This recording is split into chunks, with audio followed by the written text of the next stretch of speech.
श्री शिवाय नमस्तुभयम। नमस्कार बंधुओं, आज इस आर्टिकल के माध्यम से हम आपके लिए लाए हैं एक छोटी सी नन्ही परी की कहानी, जो कि बहुत ही खूबसूरत कहानी है। हम आशा करते हैं कि आपको यह छोटी सी नन्ही कहानी जरूर पसंद आएगी। बने रहिए हमारे साथ और वीडियो को पूरा अंत तक जरूर सुने। हमारा वीडियो पसंद आए तो लाइक करें, चैनल को सब्सक्राइब जरूर करें। एक टूनपुर नाम का गांव था, जहां पर एक गरीब और हालत से बेहाल औरत रहा करती थी। उसकी 4 बेटियां थीं। जो सबसे छोटी बेटी थी, उसका नाम नन्ही परी था। चारों बेटियां अपनी मां से नई नई चीजों के लिए खूब लड़ा करती थीं और उन चारों की हर रोज कुछ ना कुछ डिमांड रहा करती थी, जैसे कि उन्हें मार्केट में कचौरी खानी है, समोसा खाना है, पिज्जा खाना है, बर्गर खाना है। जो भी वह कुछ मार्केट में नया देखती, वह अपनी मां से मांगने लगती। पर मां कहां से ला करके देती, क्योंकि वह तो बेचारी 2 वक्त का खाना भी बड़ी मुश्किल से जुटाकर अपने 4 बच्चों का पेट भर रही होती है। वह गरीब औरत हर साल अपने बच्चों के लिए बसंत के महीनों में ऊन खरीद कर एक फ्रॉक बनाती और उसे सबसे बड़ी बेटी सोनपरी को दे देती। जब सोनपरी की पूरी इच्छा खत्म हो जाती है उस ड्रेस को पहनने की, तो वह ड्रेस उसकी छोटी बहन लाल परी को दे देती। फिर लाल परी उस फ्रॉक को पहनकर अपनी तीसरी बहन नील परी को दे देती है। जब नील परी की इच्छा पूरी हो जाती है उस ड्रेस को पहनने की, तो वह ड्रेस सबसे छोटी बहन नन्ही परी को मिल जाती और नन्ही परी उस ड्रेस को पहनकर बड़ी खुश होती। इस तरह से वह गरीब महिला अपने बच्चों का भरण पोषण कर रही थी और उनकी ख्वाहिशें पूरी कर रही थी। चारों बहनों की आपस में खूब बनती थी और आपस में ही खेला करती थी। एक दिन वे चारों बहनें जंगल में खेलने के लिए चली गई। खेलते खेलते उन्हें वक्त का पता ही नहीं चला और सुबह से शाम हो गई। सबसे बड़ी बहन ने कहा कि अब हमें घर चलना चाहिए, काफी अंधेरा हो चुका है। वह चारों बहनें घर की ओर जाने के लिए जंगल से निकली। छोटी बहन नन्ही परी को बाग में फूल दिखाई दिया। वह उस फूल को तोड़ने के लिए भागी और उसकी तीनों बहनें आगे निकल चुकी थीं। उन्हें पता ही नहीं था कि छोटी बहन फूल तोड़ने के लिए चली गई है। फूल तोड़ते हुए नन्ही परी को काफी वक्त लग गया और वो तीनों घर पहुंच गई और नन्ही परी जंगल में अकेली रह गई। नन्ही परी को अब डर सता रहा था, उसे घबराहट हो रही थी और वह अपनी तीनों बहनों को ढूंढ रही थी, पर उसे जंगल से बाहर जाने का रास्ता दिखाई नहीं दे रहा था। नन्ही परी अपनी बहनों को ढूंढने के लिए पूरे जंगल के चक्कर लगा रही थी। खूब जोर जोर से अपनी बहनों का आवाज दे रही थी। वह फिर भी अपनी बहनों को ढूंढ ना पाई। फिर अचानक से नन्ही परी की ड्रेस एक कांटे वाले पेड़ में अटक जाती है और उसकी ड्रेस फट जाती है, जिससे नन्ही परी को रोना आता है और वह मन ही मन सोचती है कि अब तो मुझे नई ड्रेस अगले साल तक ही मिलेगी, बीच में मुझे कुछ भी नहीं मिलेगा और घर जाऊंगी तो माँ और बहनें सब मुझ पर चिल्लाएंगी और मुझे मारेंगे भी। वह खूब जोर जोर से रोना शुरू कर देती है। तभी अचानक उसकी नजर भेड़ की बच्ची पर पड़ती है, जो एक कीचड़ में फंसी रहती है। वह तुरंत उसके पास जाती है और उसे कीचड़ से बाहर निकालती है। कीचड़ से बाहर निकलकर वह भेड़ की बच्ची ने नन्ही लाल परी से पूछा कि तुम क्यों रो रही हो? तो उस नन्ही परी ने कहा कि मैंने अपनी नई ड्रेस को फाड़ लिया, अब मैं घर कैसे जाऊंगी, क्योंकि अब मुझे नई ड्रेस तो अगले साल ही मिलेगी ना, और मैं अब घर पर क्या जवाब दूंगी, मुझे तो डर लग रहा है। उस भेड़ ने कहा कि कोई बात नहीं, मैं तुम्हें कुछ ऊन दे सकता हूं, जिसकी मदद से तुम फिर से अपनी नई ड्रेस बनवा सकती हो। भेड़ की बात सुनकर नन्ही परी खुश हो जाती है और भेड़ उसे ऊन दे देता है और वहां से चला जाता है।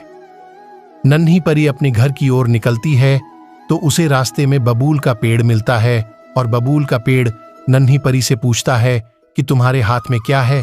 तो नन्ही परी कहती है कि मुझे भेड़ ने ऊन दिया है, जिसकी मैं एक नई ड्रेस बनाऊंगी। तो बबूल का पेड़ कहता है, ये ऊन मुझे दे दो, इसे मैं कंघी कर देता हूँ, तभी तुम्हारी नई ड्रेस बनेगी। और नन्ही परी उनको बबूल के पेड़ को दे देती है। तो बबूल का पेड़ अपने कांटों की मदद से उसे कंघी करके नन्ही परी को वापस दे देता है। नन्ही परी फिर अपने घर के लिए आगे बढ़ती है तो उसे रास्ते में फिर मकड़ी नजर आता है।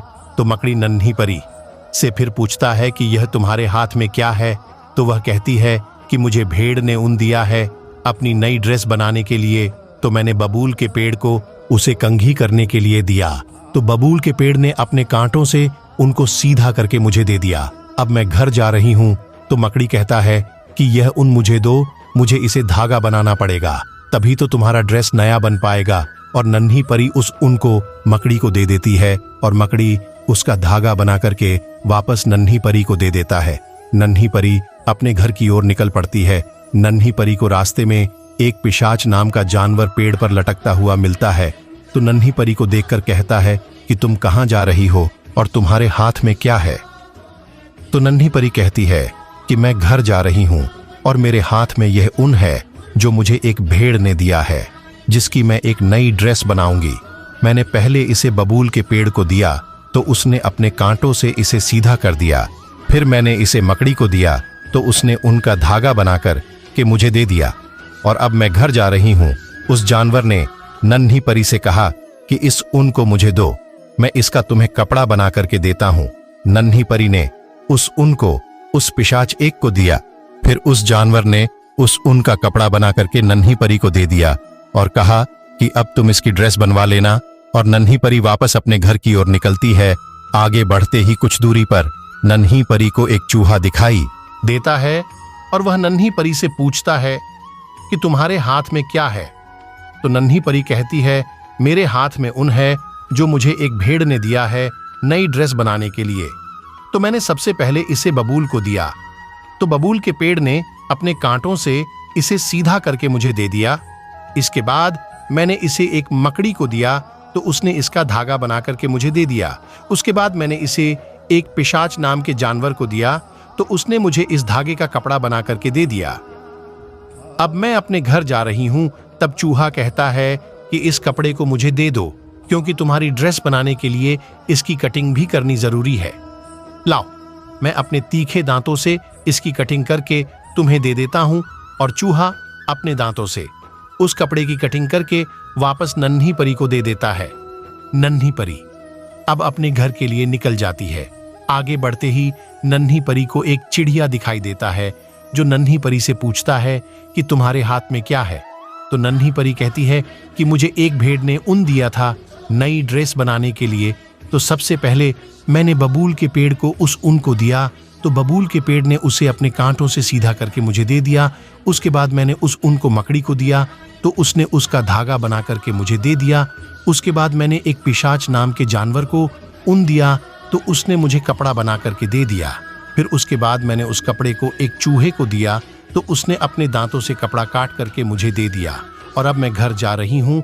उस चिड़िया ने नन्ही परी से कहा कि तुम इस कपड़े को मुझे दे दो, मैं अपनी चोंच से इसकी सिलाई करके एक बहुत ही खूबसूरत ड्रेस बना करके तुम्हें देता हूँ। नन्ही परी ने वह कपड़ा उस चिड़िया को दे दिया। कुछ ही देर बाद उसने अपनी चोंच के सहारे उस कपड़े का एक बहुत सुंदर सा ड्रेस बनाकर के नन्ही परी को दे दिया। नन्ही परी उस सुंदर ड्रेस को देखकर बहुत खुश हुई और उसने उस ड्रेस को पहना और फिर गाने गुनगुनाती हुई हंसती खेलती चुपचाप अपने घर की ओर चली। जब वह घर पहुंची तो उसे देखकर सब बहुत खुश हुए। उसकी मां ने उसे डांट तो लगाई पर उसे सीने से भी लगाया और उसकी ड्रेस देखकर सब बहुत खुश हुए। इस कहानी से हमें यह सीखने को मिलता है कि हर किसी में किसी न किसी काम को करने की खासियत छुपी होती है। हम सभी को एक दूसरे की मदद करते रहना चाहिए, तभी हम आगे बढ़ेंगे और लाइफ में एक दूसरे की मदद करते रहना चाहिए। दोस्तों, हम आशा करते हैं कि आपको हमारी नन्ही परी की कहानी जरूर पसंद आई होगी। यदि आपको हमारी यह नन्ही परी की कहानी पसंद आई है तो इसे अपने दोस्तों के साथ शेयर जरूर करें, वीडियो को लाइक करें और चैनल को सब्सक्राइब जरूर करें। धन्यवाद।